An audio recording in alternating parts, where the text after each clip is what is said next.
ये रायपुर खड़िया है, बीजेपी का गढ़ है। तो फिर वो दवा तो वहाँ होती नहीं है, वो लोग बेच डालते हैं, वो तो भी बेच डालते हैं वो लोग। अच्छा, मतलब अस्पताल के अंदर रखी दवाइयाँ भी बेच डाल देते हैं। बेच डाल सब बोलते हैं हाँ। कि विकास विकास विकास। तो विकास आपको दिखा नहीं? भाजपा पार्टी के ही है, हाँ, लेकिन कोई प्रकार का यहाँ पर कोई विकास भाजपा से ही है। हाँ, हर जगह पर देखो तो थर्ड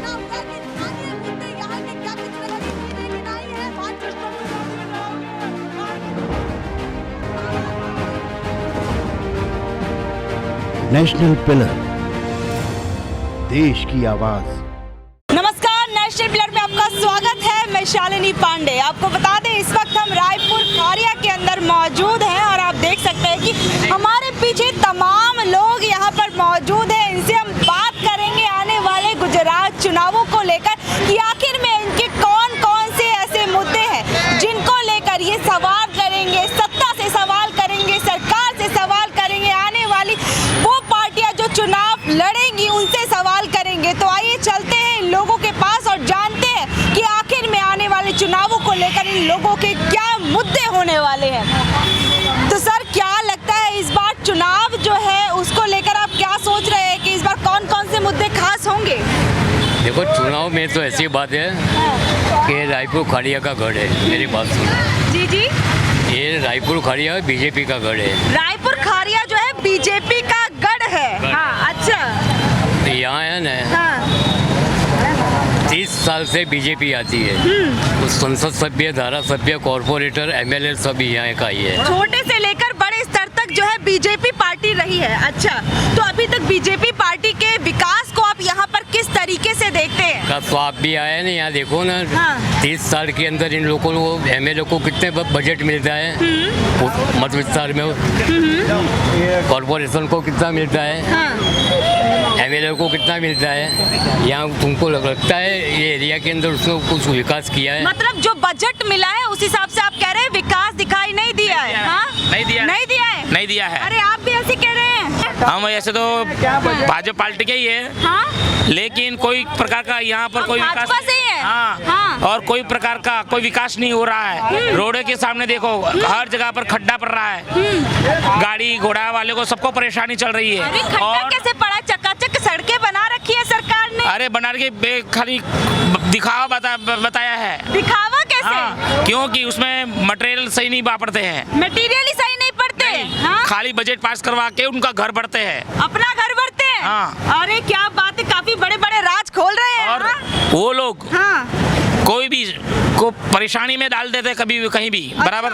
और महंगाई इतनी है कि ना, वो सिलेंडर का, गैस का महंगाई, बराबर, फिर तेल के डब्बा का महंगाई, पेट्रोल डीजल का महंगाई, हाँ। आम जनता को तो मार देने की गति कर दिया है इन लोगों ने, अच्छा, बराबर, आम इंसान गरीबों को परेशान है। और थर्ड क्लास कर दिया है। और जो बड़े हैं, जो बड़े बड़े बैठे हैं अंदर ही, ये लोग घर बढ़ते हैं हर प्रकार से। अच्छा, बराबर। बीजेपी का गढ़ रहा है, उसके बावजूद आप लोग कह रहे हैं कि यहाँ पे सड़कें नहीं बनी है, विकास नहीं हुआ है, तो क्यों, आपको ऐसा क्यों लग रहा है? नहीं, विकास हुआ है पर बड़े लोगों का हुआ है। बड़े लोगों का हुआ है? छोटा लोगों को लिए कुछ सरकार ने कुछ भी किया, नहीं ऐसा हुआ कुछ कोई योजना सरकार में आती नहीं है। नीचे तक योजना बनती है जरूर, कागजों पे बनती है, नीचे तक कोई उसका इस्तेमाल नहीं कर पाते।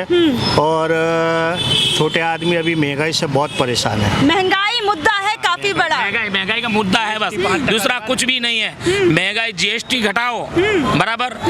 और हम तो जीएसटी घटा देंगे तो सरकार खजाना कैसे भरेगी? ये जो सड़कें उड़के बना रही, कैसे बनाएगी? दिक्कत लेकिन उनके घर बढ़ने के लिए बना रहे। अच्छा। हाँ, उनके घर बढ़ने के लिए बना रहे बड़े बड़े पार्टियां, अच्छा, चाहे कोई भी प्रकार का हो। मतलब किसी से भी खुश नहीं दिख रहे हैं आप? कुछ भी नहीं दिख रहा है, बराबर। हर जगह पर देखो तो थर्ड क्लास काम कर रहे हैं लोग, विकास कर रहे हैं दिखावे के लिए। दिखावा, सच में दिखावा है? कोटा कोटा आम जनता को दिखाने के लिए खर्चा कर रहे हैं, कोटा कोटा। मतलब दिखावे के लिए? हाँ, अपनी जनता को दिखावा। हाँ, दिखावा, अपनी जनता को दिखावा। आप क्या कह रहे थे, आप बताइए। देखो, मेरी तो बात एक ही है, हाँ, ये जो बैठा है नेता, उनका खर्चा कम करना चाहिए। हाँ, आप देख रहे हो मिनिस्टर का खर्चा कितना है, कपड़ का खर्चा, उसका गाड़ी का खर्चा, पेट्रोल का खर्चा, हवाई जहाज का खर्चा, वो कम करो, गरीब को दो। राशन कार्ड पे जो चीजें दे रहे हैं ना, जो गधे कुत्ते भी नहीं खावे, कोई जानवर भी नहीं खावे, ऐसा आम जनता को दे रहे हैं अनाज, बराबर। और बोलते हैं कि हम वितरण करते हैं, फ्री में वितरण करते हैं। राशन कार्ड पर गेहूं देखो आप तो जानवर भी नहीं खाते हैं, सड़ते हैं, सड़े हुए कई दिनों का पड़ा हुआ एकदम। और चावल भी। क्या कह रही हैं आप? रेशन कार्ड में कुछ देते नहीं हमको, राशन कार्ड में देते नहीं है। हाँ। और क्या क्या समस्या बीपीएल कार्ड लाओ, बीपीएल कार्ड बीपीएल कार्ड वाले को दे रहे हैं, बस बीपीएल कार्ड हाँ, दूसरे को नहीं दे रहे, दूसरा कार्ड वाले को, बराबर। चलो और भी लोगों से थोड़ा हम जान लेते हैं कि यहाँ पर, इधर आइए, आप गुजरात मॉडल को किस तरीके से देखते हैं, जिस तरीके की उसकी तारीफें जो है हर जगह हो रही हैं? नहीं, तारीफें सही है, तो कोई जगह पर कई जगहों पर अच्छा काम भी हुआ है, ऐसा नहीं है। और कई जगहों पर जो मध्यम वर्ग और उसके जो निचला वर्ग है, इसके लिए सरकार को कुछ सोचना चाहिए, कुछ करना चाहिए। रोजगार को किस रोजगार के लिए कुछ करना चाहिए। और जो बिल्डिंग कंस्ट्रक्शन की जो रोजगार है, उसमें रोजगार मिला है थोड़ा कुछ। बाकी जो सबसे बड़ा मुद्दा है वो महंगाई का है, महंगाई का। हाँ, महंगाई। और एपीएल कार्ड वाले को अनाज मिले, इतनी रिक्वेस्ट है सरकार को, भारत सरकार को। अच्छा, मतलब सही अनाज जो है वो मिलना चाहिए। अनाज अभी तक ठीक नहीं है, ठीक नहीं, बिल्कुल नहीं। गेहूं, चावल, चाहे कोई भी चीज हो, बराबर, वो एकदम थर्ड क्लास। और अच्छे अच्छे जो वितरण होता है, सरकार वहाँ से भेजता है, वो अनाज बारों बार दुकानों में सप्लाई हो जाता है। अच्छा, तो सर क्या कहेंगे विकास को लेकर अपने गुजरात राज्य की? गुजरात का विकास तो हुआ है, पर लेकिन मध्यम वर्ग मर गया है इसमें। मध्यम वर्ग का सवाल जो है काफी देख रही हूँ मुखर तौर पर आ रहा है कि मध्यम वर्ग का विकास नहीं हुआ। क्यों? मध्यम वर्ग को नहीं हुआ है, कुछ फायदा नहीं होता मध्यम वर्ग को। सब तकलीफ में है, धंधा रोजगार तकलीफ में है, सब तकलीफ में है यहाँ पे। डबल इंजन की सरकार है, उसके बावजूद आप कह रहे हैं रोजगार की दिक्कत है और परेशानियां हैं। बिजली सब महंगी है अभी, सब कुछ महंगा पड़ गया है अभी तो। और भी लोगों से जरा हम जान लेते हैं। अच्छा सर, क्या कहेंगे आप गुजरात मॉडल के बारे में, रोजगार, शिक्षा और यहाँ की जो व्यवस्था है उसके बारे में? उसके बारे में एक ही बात है कि अगर रोजगार दो, शिक्षण सही होएगा, सब होएगा, तो किसी को महंगाई नड़ने वाली, उसका पगार अच्छा होएगा, काम धंधे अच्छे चलेंगे, तो आप राज चलो, हम भी राज करेंगे। भाई ऐसा है ही नहीं तो क्या करने का। अच्छा, तो कहते हैं महंगाई बढ़ रही है, तो महंगाई के साथ साथ जो है लोगों की आमदनी भी बढ़ी है, ऐसे ही लोगों की बढ़ी है, जो नौकरी करता है उसको बढ़ी है। और कई लोग तो नौकरी से बेघर हो गए, उसको पूछो जाके कि महंगाई क्या चीज होती है। अच्छा, हाँ, तो क्या लगता है कि आपको कि अभी जो है आपने बोला जैसे कि यहाँ पर जिस एरिया में हम खड़े हैं, ये 30 साल से बीजेपी का गढ़ रहा है, तो उससे पहले की जो भी सरकारें थी, तो वो क्या उनके समय पे कोई विकास हुआ है जो कि अब नहीं दिखाई दे रहा है, या फिर उस समय नहीं हुआ वो विकास अब जाके हुआ है? उस समय में क्या था कि महंगाई इतनी नहीं थी और पब्लिक को चलता था अपना हिसाब से, लोगों को रोजी रोटी चलती थी। अब वो समय ऐसा है नहीं, अभी का समय जो है ना, उसमें तो सब बेकार हो गए। जो एक घर में 4 आदमी नौकरी करते थे ना, उसमें दोनों नौकरी में रिटायर हो गए। अब महंगाई नहीं होगी, क्या होगी? उसको तेल भी नड़ेगा, गैस भी नड़ेगा, सब नड़ेगा, रेशनिंग सब नड़ेगा। अच्छा, हाँ। तो अभी तमाम पार्टियां जो है गुजरात दौरा कर रही है, सभी दमखम भर के गुजरात में आ रही हैं। पहले मोदी जी आए, राहुल गांधी आए, फिर अन्य जो पार्टियां है वो भी लगातार आ रही है, तमाम चुनावी वायदे कर रही है। तो क्या लगता है उन वादों को सुनकर, क्या लगता है आपको कि कहीं हमारी समस्या का हल निकलेगा? अभी वायदे में ऐसा हुआ है, मोबाइल जैसा है, मोबाइल जैसा हो गया। अब मोबाइल जैसा स्कीम नहीं आती, लोग फंसते ऐसे, अपने फंसते और कुछ नहीं है, सबको मालूम पड़ गया है कि फंसने के धंधे है, सब फंसने के धंधे। अच्छा, और अब के इलेक्शन में मालूम पड़ जाएगा ना आपको, अभी के इलेक्शन में मालूम पड़ जाएगा। अच्छा, क्या मतलब क्या ऐसा लग रहा है कि क्या बदलाव होगा, क्या मालूम पड़ने बदलाव में एक ही है कि पब्लिक को रस ही नहीं है, महंगाई है इतनी बड़ी लोग अंदर परेशान है, तो लोग वोटिंग कहाँ से देंगे? लोग अपने अंदर से परेशान है, तो फिर तो वोट तो देने जाएंगे ही ना लोग। ये तो बताएगा ना, अभी मोदी है, नाटकबाजी है, तो कर भी सकते हैं। देश सेवा कर रहे हैं, सेवा करते हैं, पर उद्योगपति की करते हैं, मध्यम वर्ग वाले की कुछ नहीं करते। मध्यम वर्ग वाले इसमें अभी मरते हैं। हाँ, मैं समझ रही हूँ कि मिडिल क्लास की बात हो रही है, मिडिल क्लास वाले। तो लेकिन ये बताइए, मोदी जी तो कहते हैं कि मैं जो है गरीबों के साथ हूँ, गरीबों का विकास करूँ। थोड़ा इस तरफ आ जाइए।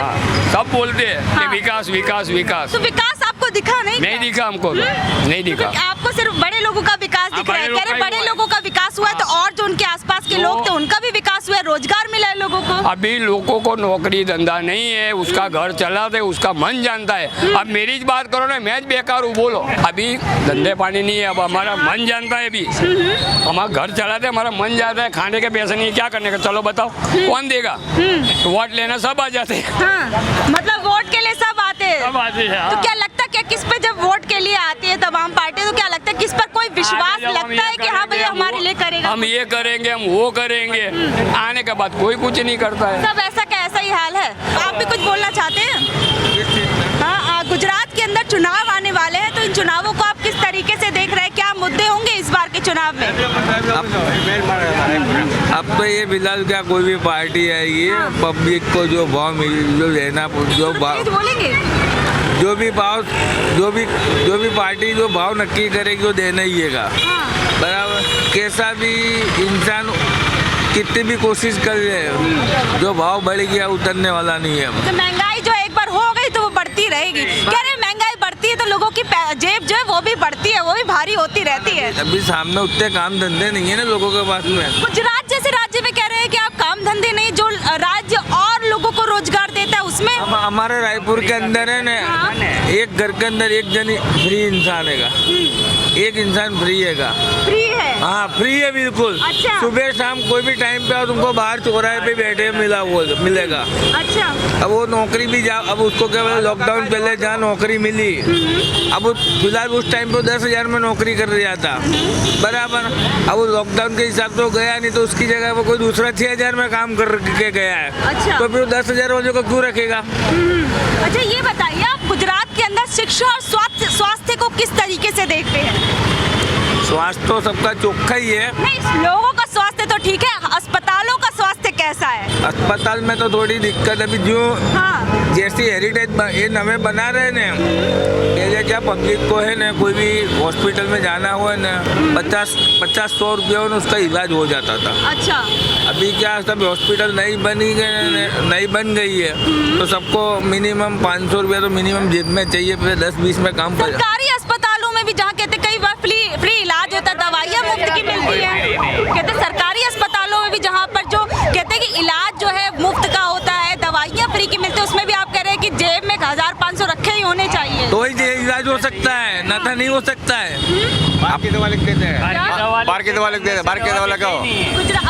जो अस्पताल है उसके अंदर दवाइयाँ पूरी तरीके से अवेलेबल नहीं होती है। दवा देते बाहर की लिख देते ज़्यादा, बाहर की लिख कर देते। अंदर सब फ्री है, एंट्री फ्री है, ये फ्री है, दाखिल करो फ्री है, पर दवा बाहर की देते। अंदर दो दुकान लगाइए, वो बोलता है ये दवा नहीं है, वो दवा नहीं है, तो इंसान के बाहर से तो लेनी पड़ेगी, भी जाएगा, दवा खाई भी करता उसको चलेगा नहीं, तो फिर वो दवा तो वहाँ होती नहीं है, वो लोग बेच डालते हैं, वो तो भी बेच डालते हैं वो लोग। अच्छा, मतलब अस्पताल के अंदर रखी दवाइयाँ भी बेच डाल देते हैं। बेच डाल, इसको मेरे को बड़ा बना दिया, मेरे ये सब दवा सबको देने की, तो वो मैं ना दूं, जो काम में कम आती है वो सबको दी, उन्हें जो काम की है जरूरत की है वो नहीं देता मैं, वो बेच डालता हूँ मैं। अच्छा, ये बताइए गुजरात के मॉडल को आप किस तरह? खाने के अंदर भी डबल टेबल दवा लिख के देते, और जरूरत 10 टेबलेट की होती है, मंगाते 30 लिख के, वो 20 फिर आप रख लेते, ऑपरेशन करते ना उस टाइम पे सब रख लेते, अर्धी काम में आती है, अर्धी रख लेते, वो फिर बिकती है उधर बाहर दवा खानों में, दवा की मेडिकल की दुकान पे। देखिए, ये आम लोग हैं जो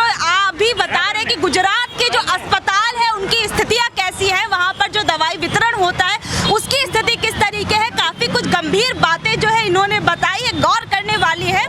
और वही मिले होते, वही लोग क्या ऑपरेशन करने के टाइम पे आदमी तो अंधा होता है, उसको तो ये होता है कि आदमी हमारा अच्छा हो जाए, वो अच्छा, तो वो लोग बेचारे जो लिख के देते वो लिया के दे देते। अब अच्छा, शिक्षा को कैसे देखते हैं, शिक्षा व्यवस्था को? यहाँ शिक्षा व्यवस्था तो म्युनिसिपालिटी की तो ऐसी है, प्राइवेट में तो सब में तुम पैसा भरो तो भर सकते हो, नहीं तो नहीं भर सकते। नहीं, सरकार कहती ना मुफ्त शिक्षा, और गुजरात की शिक्षा व्यवस्था अच्छी है। प्राइवेट में तो है ही नहीं मुफ्त, 500 रुपये केजी के बच्चे का महीने का भरने का, और बारी की तो बात अलग है फिर। अच्छा, तो आप ये बताइए डबल इंजन की सरकार के काम को किस तरीके से देखते हैं? गुजरात के अंदर इतने सालों से रही, इसके बाद रोड अच्छे करे, ये सब फिरने का है, ये सब अच्छा कर, अपन टिकट बिना तो कहीं जा ही नहीं सकता, फ्री तो है ही नहीं कुछ भी। अभी ये ब्रिज पे उद्घाटन करा, उसमें भी टिकट है। इधर आइए, क्या ब्रिज पे अभी उद्घाटन करा, हाईवे ब्रिज का, वो लीवर फंड के वहाँ, उस पे भी टिकट है। तो आदमी किस टिकट लगाएगी तभी तो अपना खर्चा भी तो चलाना है। टैक्स में तो सबके पास ही ले लेते हैं, टैक्स लेते हैं तो सब पैसा हमारे से ही लेती है ना, पब्लिक से लेती है, तो वही खर्चा करने का ना हमारा।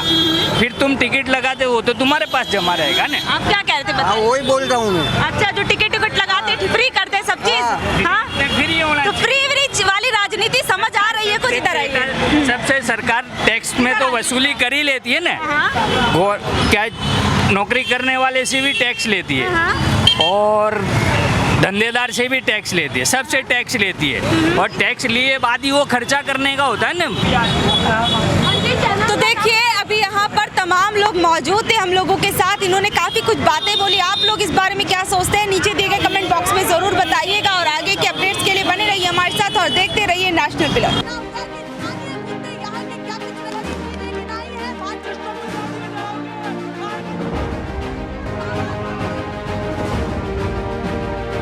नेशनल पिलर, देश की आवाज।